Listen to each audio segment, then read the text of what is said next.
আপনাকে যদি রক্ষা করে আল্লাহ, কেউ আপনাকে ধ্বংস করতে পারবে?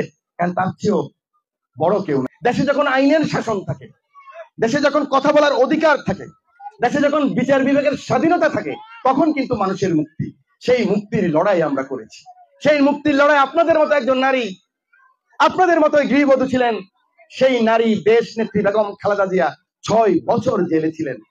বেগম জিয়াকে বারবার বলা হয়েছিল আপনি অসুস্থ, মরে যাবেন যে কোনো সময়। আপনাদের মনে আছে শেখ হাসিনা একবার বলেছিলেন এ তো মরও না, মরি মরি করি মরে না, মনে আছে?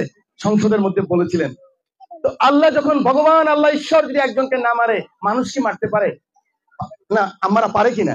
কোন মানুষের ক্ষমতা আছে? আপনাকে যদি রক্ষা করে আল্লাহ, কেউ আপনাকে ধ্বংস করতে পারবে? কারণ তার চেয়েও বড় কেউ নাই। সেই নেত্রী, দেশ নেত্রী বেগম খালেদা জিয়া, ওনাকে বলেছিল বিদেশ চলে যান, আপনি ভালো থাকেন, অসুস্থ মানুষ, চিকিৎসা করেন, সরকারি ব্যয়ে চিকিৎসা করেন। উনি বলেছিলেন না, আমি বাংলাদেশে কোনোদিন আপোষ করি নাই।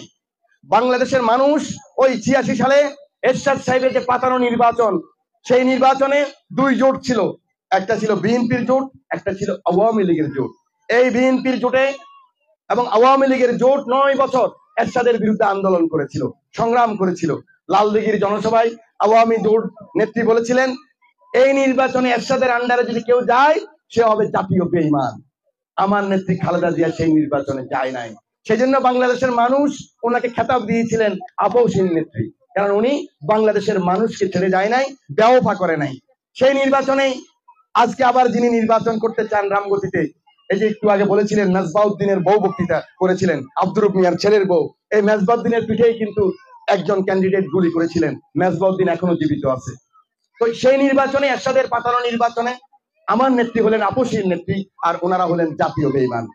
আমি যে কথাটুকু আপনাদেরকে বলতে চাই, সেই নেত্রী খালেদা জিয়া মৃত্যুর মুখোমুখি থাকিও বাংলাদেশের মা বোন, বাংলাদেশের মানুষকে ছেড়ে যায় নাই, আপনাদের সাথে বেঈমানি করে নাই। হয়তো আমরা ভেবেছিলাম কোনোদিনই খালেদা জিয়া আর বাঁচবে না, কিন্তু আল্লাহর এমন সাহায্য, জুলাই আগস্টের যে গণ অভ্যুত্থান, সেই